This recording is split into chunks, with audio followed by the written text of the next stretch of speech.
Frentzen, where he's giving us a slipstream. There is just enough room to dive down the inside, and it might be 2 for 1 into turn 1. There is contact. Oh!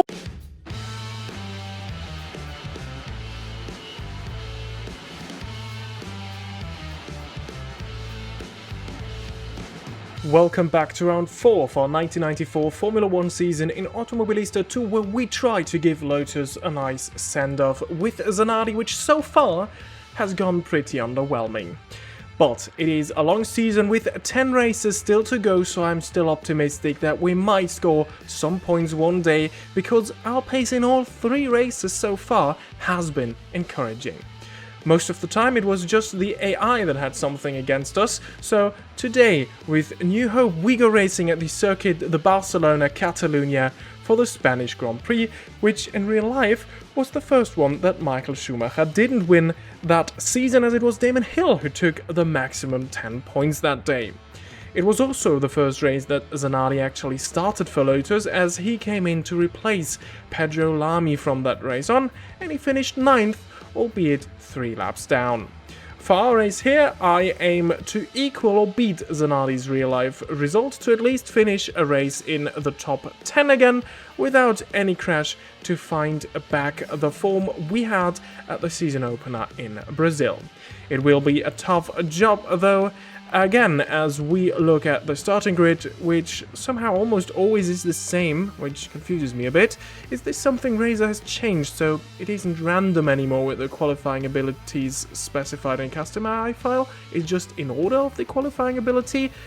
Let me know if you know anything about this, because I have been quite confused when preparing these graphics. Anyway, Zanardi qualified only 23rd for this one, so it will be a long fight through the field yet again as we go racing at Barcelona. Well, and here we are, lining up in 23rd.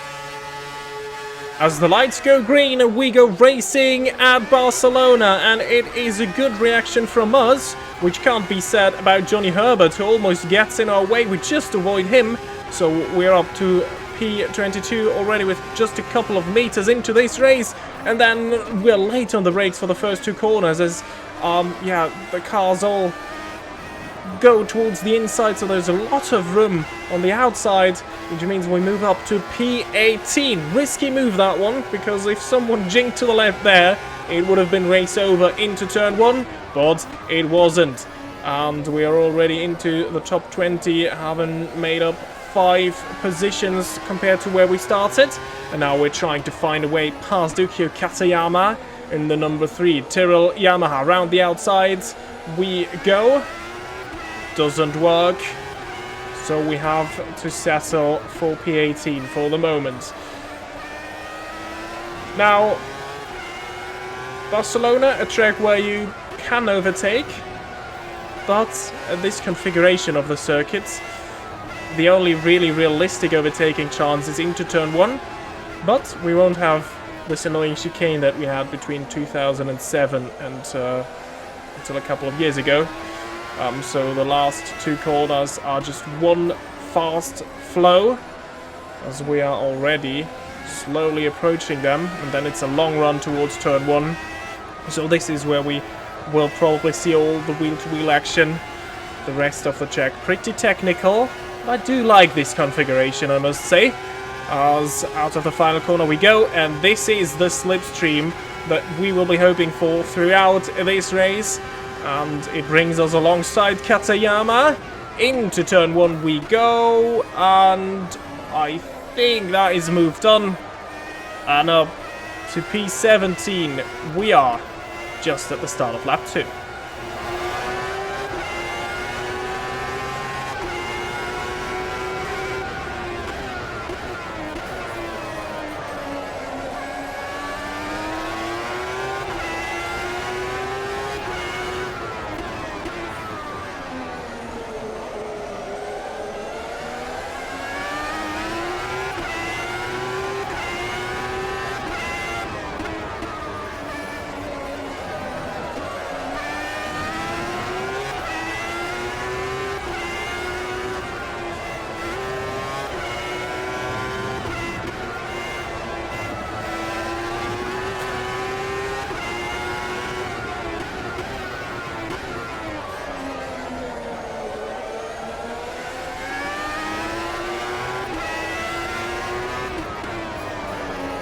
And the next car up the road now is Eric Bernard in the Renault-powered Ligier.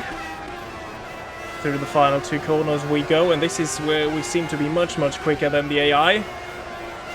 But this is where we need to be close. Exit out of the final corner. This is looking very good again, as already as we go across the line we are past the Ligier, and now ahead of us is Christian Fittipaldi in the footwork. Oh, but Bernard with the slipstream of Fittipaldi tries to get back to us, and there is a spinner in front of us. And Irvine out and into the gravel trap there, as he was battling with the 2 Sauber, so we gained 2 positions there, past Bernard and Irvine, and this time we do actually manage to avoid the spinning car. And here is what happened to Eddie Irvine just ahead of us. So, as I already said, he was battling with Frentzen and Wendlinger, the 2 Saubers, and I think he got hit into the rear by Wendlinger and then spun around by Wendlinger's teammate Frentzen. So I think Irvine just got completely tag-teamed by the 2 Saubers. And this is it from Frentzen's onboard. So he is behind the 2 of them. And I think there's a bit of a shove from Wendlinger, and then, yeah, I think that one is on Frentzen. A bit of questionable driving standards there from the Saubers. Not the first time this season, though, at least for Karl Wendlinger, who destroyed our race at Imola, as he completely unsafely rejoined the track. But for now, we focus on Christian Fittipaldi. Into turn 1 we go, and we are past the son of 2-time Formula 1 world champion Emerson Fittipaldi. Well, I thought so. He tried to get back at us into the long right-hander, and that is us up to P13 already. So 10 positions higher compared to where we started, and this is only lap 5 that we have started now. So we're now behind the 2 Saubers, and I think from what we've seen this race, and also past races, approach these 2 with caution, as they are also in a battle of their own. As we are trailing the 2 of them now, that gives me a bit of opportunity to talk about our strategy. Now, I have started on the harder compound tires, so back then you didn't have to choose 2 different sorts of compounds. You just had softer and harder compounds available. So far I only raced the softer compounds because tire wear wasn't an issue so far, but Barcelona, with these many long and fast right-handers, is always, in the past, has always been an issue for our front left, and the fuel, a full tank of fuel, will bring us way past the halfway point of this race. So my plan is start on the hards, stop late, and then switch on to the softs for a sprint towards the line, because I am afraid the softs might just not make it with that full tank of fuel. So this is the strategy. And now we are approaching the final 2 corners, and we know this is where the best overtaking opportunities are. And we've seen that this race so far. So at the end of lap 5, we get a good exit, and we are already alongside Karl Wendlinger. Bit of our rival this season. Frentzen, where he's giving us a slipstream. There is just enough room to dive down the inside, and it might be 2 for 1 into turn 1. There is contact. Oh, Wendlinger's off the road. Frentzen's through. And again, we trip over the Saubers. And again, there is a controversial situation involving me and Karl Wendlinger. And here is a replay of what happened. Now watch the 2 black cars and the 1 white car. 3 wide towards turn 1 we go. And what is happening here? And I think this is actually on Frentzen yet again, as he kind of got sandwiched there. So maybe just would be a racing incident. Might have been smart for Frentzen to back out of there, but this is Frentzen's onboard now. On the right, this is me. On the left, it's his teammate. And then, what do you make of this? I would say racing incident. Frentzen just got sandwiched there. Maybe he should have backed out of that move. I think there was contact early from him with his teammate. That should have been avoided already. But yeah, Frentzen having a bit of a messy race. We, well, don't care too much this time around because it didn't do anything to us. It was Wendlinger who came off worse there, so I guess a bit of karma for Imola, as we're now past Heinz-Harald Frentzen, going into turn 1, and now we are just outside the top 10, which is the target that we were going for. And, no, actually it was finishing 9th where Zanardi finished in real life, so we're 2 spots away from that. And the next car up the road is Mark Blondell in the Tyrrell, who is putting on an impressive showing today, running in the top 10. And I think this race is also going very well for us. If we have the attrition rate as it was in Imola, who knows what would be possible for us today. But it's still early days as we go through these very flowy parts of the track. And there's a lot of dirt, and I just put more dirt onto the racing line as I went wide there, and that is an opportunity for Heinz-Harald Frentzen, who says thank you very much, and we give him a bit of extra room there on the inside because he means business today. And by business, I mean reckless driving. So, again though, we try to get the better exit out of the final corner, which we do, and then we have the slipstream, and immediately repass the German rookie that would go on to win the 1999 championship. At least, that is in our universe. So, moved on up to P11 again, and this time we actually made it stick. So the next car up the road, as I already said, is Mark Blondell's Tyrrell.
Well, and already we are starting to line up our trademark move, which hasn't failed a single time this race so far. Out of the final corner we go, though we're a bit further away this time, but the slipstream is also very, very powerful. Down the inside we go.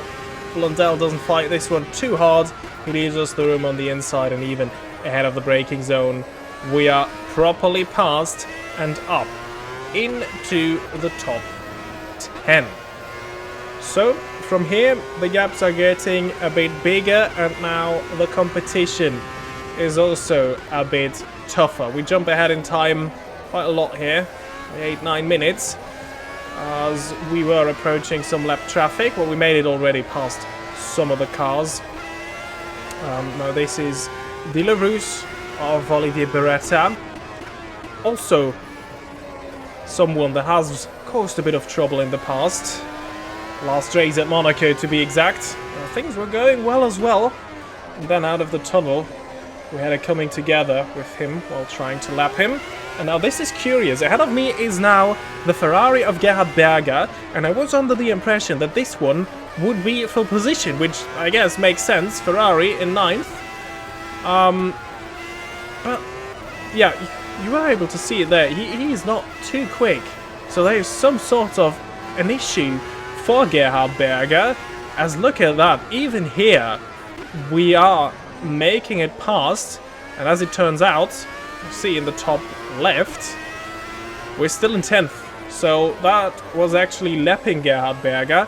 who must have had some sort of an issue early on in the race. He pitted very, very early, and yeah, is now running at the back of the field. It was also a lengthy pit stop, which is why he's now a lap down. Speaking of pit stops, this is us starting lap 21. Bear Guy is still with us, but still a lap down. Some cars have already pitted this lap, so we're up to P7 momentarily. This will change, however, as this is our final lap before we come in, or well, we will come in at the end of this lap. Some more lap traffic. Usually we should have the advantage now of a lighter car compared to those cars that have already pitted, but with the traffic that might just cancel each other out. And yeah, look at the state of my tires, especially the front tires. I think it was a very good decision to go for the hards in this first stint. I don't think the soft tires would have lasted until the end of lap 21, but they may as well last the last 10 laps of this race, so this will be quite crucial.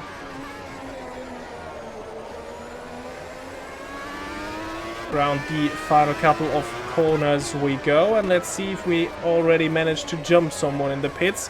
I just realized that I should put a couple of liters more fuel in the car, because that would have been very, very close towards the end.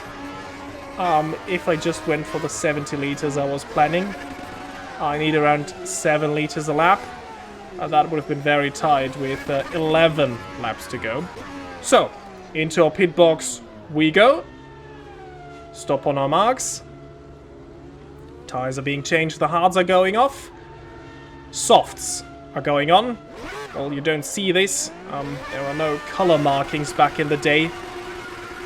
But I can tell you, these are softs, and I think you will see as soon as we leave the pit lane that we have much more grip and we can throw the car around much more than we were compared to the hard tires. So, we're still down in 10th, so we didn't gain or lose any position with that pit stop.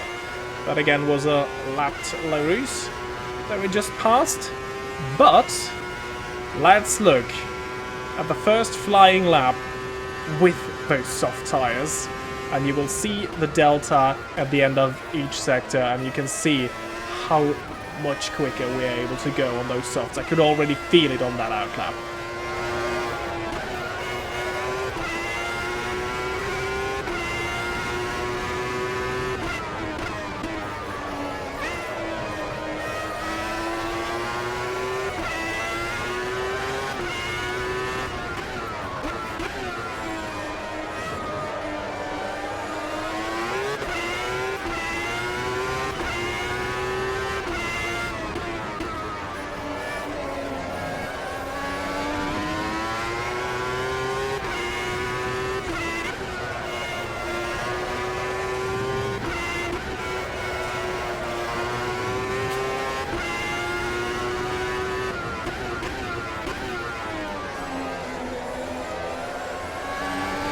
And I think we're completely smashing it out of the park with that lap time.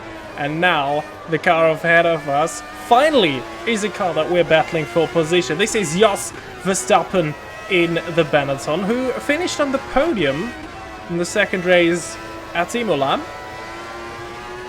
Today he's only in 9th, and we are about to make that P10 for the Dutchman. As we approach turn 1, can he counter this one? He doesn't. And now we're chasing just after the next 2 cars, which is Olivier Panis, who is just running in 7th with his Ligier, and Rubens Barrichello in the Jordan. So a very strong showing for Olivier Panis. But we are trying to beat that, and these are the 2 cars that you are seeing just ahead of me.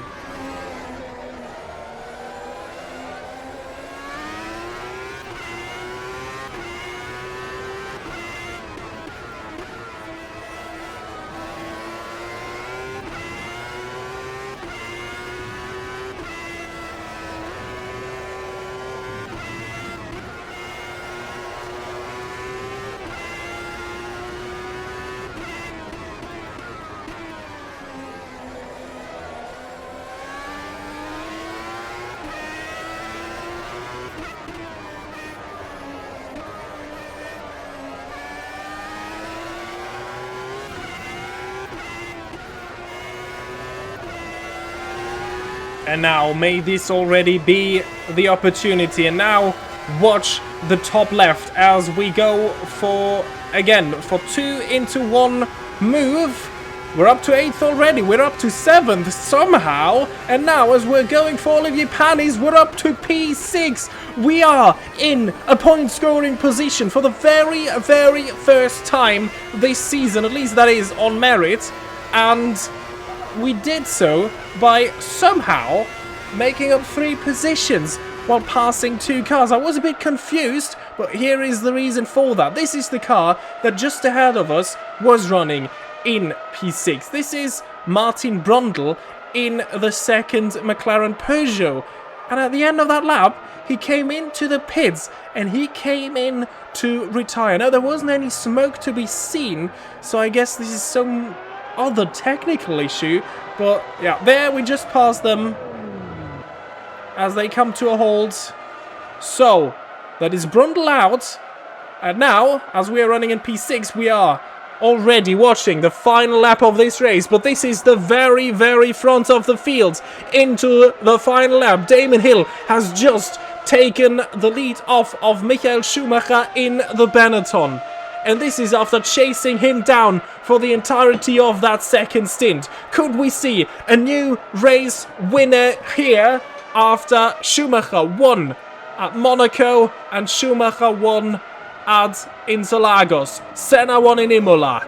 Could it be Damon Hill here? It will be a very, very hard or tough job now for Schumacher to find a way past the Briton here around this track. The main overtaking opportunity, I've said this at the beginning of this video, is the start-finish straight. Maybe there is a chance to send something somewhere. Here he is very close, but not close enough for any sort of a surprising move. Now they're going into the final sector of this racetrack, but there is a factor, or something that could become a factor, as there is a bit of lap traffic. Roland Ratzenberger and the Simtek, he goes out of the way easily for Hill, and Schumacher slips through as well there too. Now there is Rubens Barrichello going into the penultimate corner. He's getting into the way. He's still not out of the way. Oh, he's compromised Hill there. Schumacher going for a move down the inside, and side by side they cross the line, but Hill just hangs on to it. What a finish there. Damon Hill wins his first race of the season. And well, this is me on the final lap, just fighting through some back markers, including our teammate Johnny Herbert, who made this unnecessarily hard. As we're in a point scoring position for our team. Come on, Johnny, what are you doing? But now we're also in the final sector. Unfortunately, not as much as a spectacular finish as we saw at the very front of the field. That might be the closest finish for a race win we ever had on this channel. Well, there we go, out of the final corner as we finish 6th and we take 1 point away from Barcelona. And let's of course look at the point scorers of this race. Damon Hill wins 41 thousandths of a second out of Schumacher. This is what the game told me. Senna finishes on the podium. Häkkinen with a season best finish of 4th. Then it is Alesi, and then with quite a gap there towards the others.